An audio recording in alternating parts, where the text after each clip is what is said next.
Hello everyone, स्वागत है एक बार फिर से आपका अपने channel concept up to root में। आज हम क्लास 12 की जो मैक्रो इकोनॉमिक्स की बुक है उसका हम चैप्टर नंबर दूसरा करने वाले हैं। ठीक है, इसका जो चैप्टर है जिसका नाम क्या है, some basic concepts of macro economics. इस चैप्टर का पहला पार्ट जो है पहले ही मैंने अपलोड कर दिया है। अगर आपने वो नहीं देखा तो इस वीडियो को देखने के बाद उस पार्ट को आप देख सकते हो। ठीक है, आज के इस वीडियो में हम क्या क्या पढ़ने वाले हैं सबसे पहले ये जान लेते हैं। आज की इस वीडियो में हम दो चीज़ें पढ़ेंगे, concept and components of consumption expenditure, यानी कि उपभोग व्यय की अवधारणा और उसके घटक। ठीक है, दूसरा जो टॉपिक पढ़ेंगे ये पहला टॉपिक है, और जो दूसरा टॉपिक इस वीडियो में हम पढ़ने वाले हैं वो है कंसेप्ट ऑफ इन्वेस्टमेंट और इसके जो घटक हैं वो भी, यानी कि निवेश व्यय की अवधारणा और घटक। इस वीडियो में हम ये दोनों टॉपिक जो है कवर करने वाले हैं। ठीक है, तो दोस्तों सबसे पहले तो मैं ये कहना चाहूँगा, अगर आपने चैनल सब्सक्राइब नहीं किया तो इस चैनल को सब्सक्राइब करके बेल आइकन को ऑल पे प्रेस कर दो। आइए दोस्तों इस वीडियो को स्टार्ट करते हैं। तो पहला जो टॉपिक हमारे पास है, जैसा कि मैंने आपको अभी बताया, क्या टॉपिक है? पहला टॉपिक हमारे पास है उपभोग व्यय की अवधारणा और घटक। सबसे पहले हमें उपभोग व्यय समझना है, उपभोग व्यय का मतलब होता क्या है। ठीक है, ठीक है, उपभोग व्यय का मतलब क्या होता है। ठीक है, तो इसे समझते हैं पहले।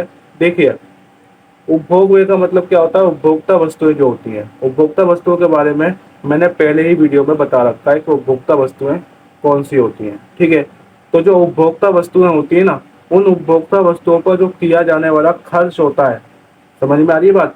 उपभोक्ता वस्तुओं पर जो किया जाने वाला खर्च होता है उसी को बोला जाता है उपभोग व्यय।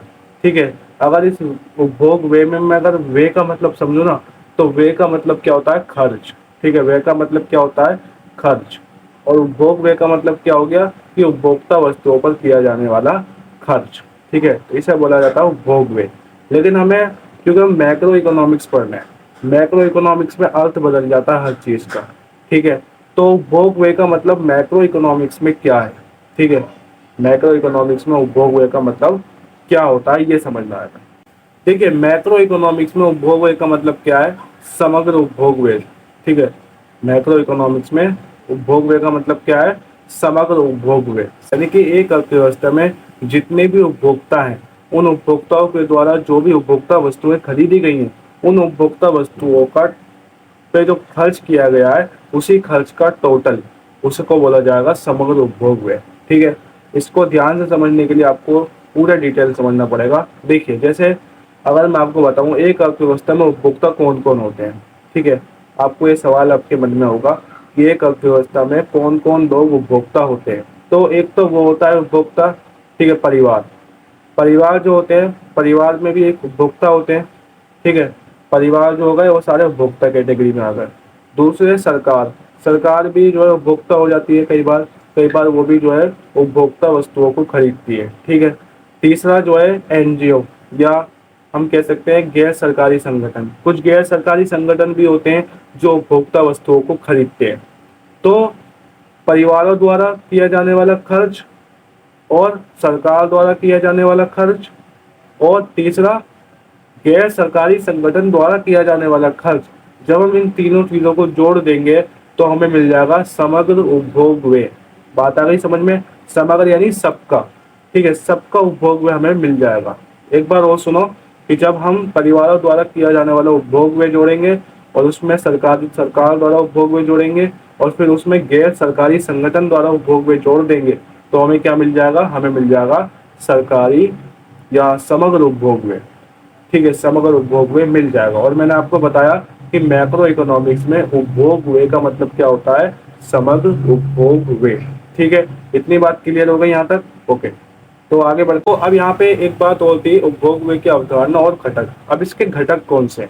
तो जो भी मैंने आपको बताया ना, परिवारों द्वारा किया जाने वाला व्यय, ये एक इसका एक घटक है, उपभोग व्यय का एक घटक है। ठीक है, इसके अलावा सरकार द्वारा किया जाने वाला खर्च, ये भी इसका एक घटक है, कंपोनेंट है। और फिर गैर सरकारी संगठन द्वारा किया जाने वाला खर्च जो है वो भी इसका एक कंपोनेंट है। तो इसके जो कंपोनेंट है वो ये तीन आपको जो स्क्रीन पे दिख रहे हैं ना, यही इसके कंपोनेंट्स है। ठीक है, और समग्र, और इनको तीनों को मिला के क्या बनता है? समग्र उपभोग व्यय। ठीक है, और मैंने आपको एक बात ये भी बता दी कि उपभोग व्यय का मतलब मैक्रो इकोनॉमिक्स में क्या होता है? समग्र उपभोग व्यय। ठीक है, तो एक कॉन्सेप्ट जो मैंने आपको बताया ना अभी, ये जो 2-3 लाइनें मैंने आपको बताई है, याद कराई है, इनको अच्छे से रट लो, याद कर लो। ठीक है, आइए अब दूसरा टॉपिक स्टार्ट करते हैं। ये हमने पहला टॉपिक स्टार्ट कर दिया, पहला टॉपिक स्टार्ट करते ही खत्म भी कर दिया। ठीक है, पहले टॉपिक में बस इतना ही था।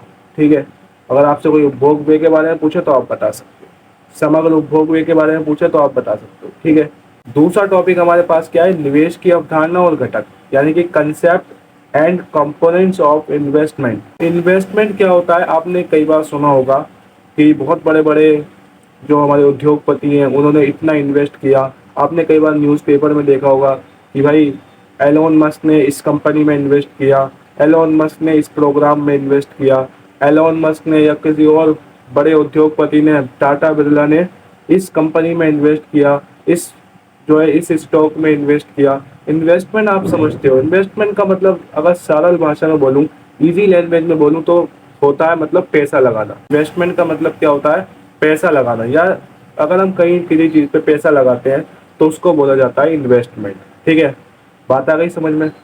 तो इकोनॉमिक्स में क्योंकि हम इस चीज़ को पढ़ेंगे इसलिए हम इसे डिटेल के साथ पढ़ेंगे। ये तो हमारा जनरल भाषा में हम बोल देते हैं कि पैसे लगाने को इन्वेस्टमेंट बोलते हैं, बिल्कुल सही बोलते हैं। ठीक है, लेकिन इसको हम इकोनॉमिक्स लैंग्वेज में थोड़ी सी समझने की कोशिश करने वाले हैं। ठीक, इकोनॉमिक्स में निवेश का मतलब क्या होता है, निवेश का मतलब ये होता है कि पूंजी के स्टॉक में होने वाली वृद्धि। जब पूंजी के स्टॉक में वृद्धि होती है तो हम उसको बोलते हैं कि निवेश हुआ है, इन्वेस्टमेंट हुआ है। ठीक है, एग्जाम्पल के लिए जैसे मान लीजिए कोई भी कंपनी है और उस कंपनी में पहले से 500 करोड़ का इन्वेस्टमेंट पहले से हो चुका है। ठीक है, और अगर कोई उद्योगपति जैसे टाटा बिरला अंबानी, अगर ये बंदा ये उद्योगपति जो है यहाँ पे 500 करोड़ का और इन्वेस्टमेंट करता है। ठीक है, तो पहले यहाँ पे पूंजी का स्टॉक कितना था, 500 करोड़, इसमें जो है 500 करोड़ फिर दोबारा जुड़ गए तो कितने हो गए, 1000 करोड़ का इन्वेस्टमेंट यहाँ पे हो गया। तो यानी कहने का मतलब है निवेश का मतलब क्या है, पूंजी के स्टॉक में होने वाली वृद्धि। पहले पूंजी थी 500 करोड़, लेकिन इसमें दोबारा इन्वेस्टमेंट किया और तो कितनी हो गई, 1000 हो गई। इसे बोला जाता है पूंजी के स्टॉक में वृद्धि। तो निवेश का मतलब क्या है कि पूंजी के स्टॉक में होने वाली वृद्धि को क्या बोला जाता है, निवेश बोला जाता है, इन्वेस्टमेंट बोला जाता है। इसके अलावा निवेश को पूंजी निर्माण भी बोला जाता है। ठीक है, अगर आप कहीं भी पूंजी निर्माण लिखा हुआ हो यानी कि कैपिटल फॉर्मेशन लिखा हुआ हो तो इसका मतलब क्या है कि उसका मतलब निवेश है। निवेश और पूंजी निर्माण बहुत आज सेम। ठीक है, अब इसके जो घटक है ना, इसके दो घटक है, एक को बोला जाता है स्थिर निवेश और एक को बोला जाता है माल सूची निवेश। स्थिर निवेश यानी कि फिक्स्ड इन्वेस्टमेंट और माल सूची निवेश यानी इन्वेंटरी इन्वेस्टमेंट। स्थिर निवेश का मतलब क्या होता है कि एक लेखा वर्ष के दौरान जो उत्पादकों की स्थिर परिसंपत्तियां हैं, ठीक है, उत्पादकों की जो स्थिर परिसंपत्तियां हैं उनके स्टॉक में वृद्धि होना, उनके स्टॉक में वृद्धि का होना जो है क्या कहलाता है, स्थिर निवेश। एग्जाम्पल के लिए मान लीजिए एक उत्पादक है और उसके पास 10 मशीन है। ठीक है, ठीक है, वर्ष के शुरू में, साल के शुरू में उसके पास 10 मशीन है और साल के अंत में उसके पास 20 मशीनें आ गई। तो कितनी मशीनें उसने ऐड करी, 10 मशीनें। 10 मशीनों की वृद्धि हुई। तो ये जो 10 मशीनों की वृद्धि हुई यानी निवेश हुआ, इसको क्या बोला जाएगा, स्थिर निवेश। इसको क्या बोला जाएगा, स्थिर निवेश, यानी कि 10 मशीनों का निवेश हुआ। ठीक है, इसका क्या महत्व है, क्या इंपॉर्टेंस है। देखिए सिंपल सी बात है, जब मशीनों में वृद्धि होगी, स्थिर निवेश होगा, तो इससे क्या होगा, मशीनों की संख्या बढ़ेगी और जब मशीनों की संख्या बढ़ेगी तो उत्पादन की क्षमता भी बढ़ेगी। उत्पादन की क्षमता बढ़ेगी तो क्या होगा, उत्पादन ज्यादा होगा, जीडीपी ग्रोथ ज्यादा होगी। ठीक है, रोजगार लोगों को ज्यादा मिलेगा। तो इसका ये महत्व है। ठीक है, दूसरा है माल सूची निवेश, इन्वेंटरी इन्वेस्टमेंट। माल सूची निवेश का मतलब क्या होता है, इसको समझने से पहले आपको समझना पड़ेगा माल सूची स्टॉक क्या होता है। देखिए होता क्या है, उत्पादक के पास जो सामान होता है ना, उत्पादक क्या करता है, उत्पादक के पास थोड़ा सा कच्चा माल होता है, कुछ ऐसी वस्तुएं होती है जो थोड़ी सी तैयार होती हैं।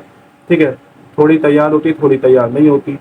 कुछ ऐसी वस्तुएं होती हैं जो पूरी तैयार होती है बिकने के लिए। ठीक है, समझ में आ रही है ना बात। तो इसी को बोला जाता है माल सूची स्टॉक। इसी को क्या बोला जाता है, माल सूची स्टॉक। आपको मैं एक एग्जांपल देके समझाऊंगा इसको भी। मान लीजिए एक हलवाई की दुकान होती है। ठीक है, हलवाई की दुकान में क्या होता है, कुछ मिठाइयाँ ऐसी होती है जो बिल्कुल तैयार होती हैं, कुछ मिठाइयाँ ऐसी होती हैं जो भी बन रही होती हैं, और कुछ तो ऐसी सामान रहता है जैसे चीनी वगैरह, ये ऐसी सामान देता है, इसे बोला जाता है कच्चा माल। तो इसी सारे सामान को क्या बोला जाता है, माल सूची स्टॉक।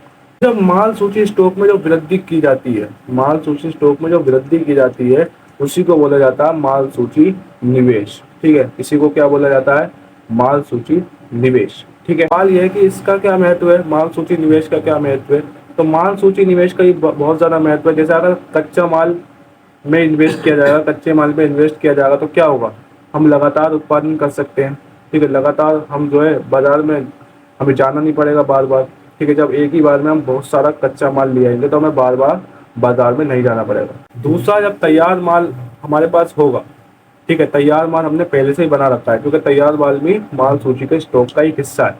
जब तैयार माल हमारे पास पहले से ही होगा और मान लीजिए डिमांड एकदम बढ़ गई मार्केट में उस चीज़ की, तो एकदम उसकी जो है एकदम इमीडिएटली पूर्ति की जा सकेगी, वरना उसमें टाइम लगेगा।